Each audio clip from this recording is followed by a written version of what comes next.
मैत्रिणींनो, आज आपण बनवणार आहोत कैरी आणि पुदिन्याची एकदम चविष्ट आणि आंबट गोड अशी चटणी। उन्हाळ्यात कैरीची चव सगळ्यांनाच आवडते आणि पुदिन्याचा ताजेपणा मिळाला की ह्या चटणीला आणखीनच एक खास अशी चव येते। तर चला मग या चटणीसाठी आपल्याला काय साहित्य लागते तर ते आपण इथे बघू। इथे मी एक आंबा घेतलेला आहे, त्यानंतर अर्धी वाटी ही पुदिन्याची पाने घेतलेली आहे, अर्धी वाटी गूळ घेतलेला आहे, 8 ते 10 लसणाच्या कळ्या घेतलेल्या आहे, अर्धी वाटी छोटी म्हणजे 2 चमचे हे पोहे चमच्याने जिरं घेतले आणि 2 मिरच्या घेतलेल्या आहे। आता सर्वप्रथम मी हा आंबा सोलून घेणार आहे आणि त्याचे छानपैकी असे बारीक काप हे करून घेणार आहे। बारीक काप केल्यानंतर एका मिक्सरच्या पॉटमध्ये हे सगळे काप हे घालून घेणार आहे आणि त्यामध्ये चटणीसाठी लागणारे सर्व साहित्य टाकून घेणार आहे।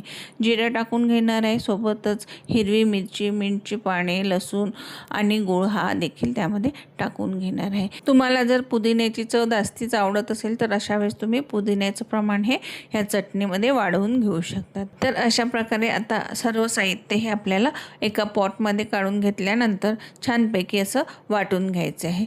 छानपैकी मिक्सरमध्ये वाटून झाल्यानंतर आपल्याला आता एका बाउलमध्ये ही सगळी चटणी काढून घ्यायची आणि चटणीला आणखीन चव येण्याकरिता आपल्याला याच्यामध्ये काळं मीठ हे घालून घ्यायचं आहे। काळं मीठ घातल्यानंतर मस्तपैकी हे मिक्स करून घ्यायचं आणि आता इथे आपली तयार झालेली आहे कैरी आणि पुदिन्याची चटपटीत अशी ही आंबट गोड चटणी। ही चटणी तुम्ही रोजच्या जेवणात खाऊ शकता किंवा सँडविच, कचोरी, समोसा यासोबत देखील खाऊ शकता। तर कैरीचा आंबटपणा आणि गुळाचा गोडवा सोबतच पुदिना असल्यामुळे ह्या चटणीला खास अशी चव येते। तर अशा प्रकारे कमी वेळात कमी साहित्यामध्ये कैरी आणि पुदिन्याची आपली आंबट गोड चटपटीत अशी चटणीची रेसिपी इथे तयार झालेली आहे। तुम्ही देखील करून बघा आणि कमेंट्समध्ये जरूर कळवा आणि माझ्या चॅनलला लाईक, शेअर, सबस्क्राईब करा। धन्यवाद।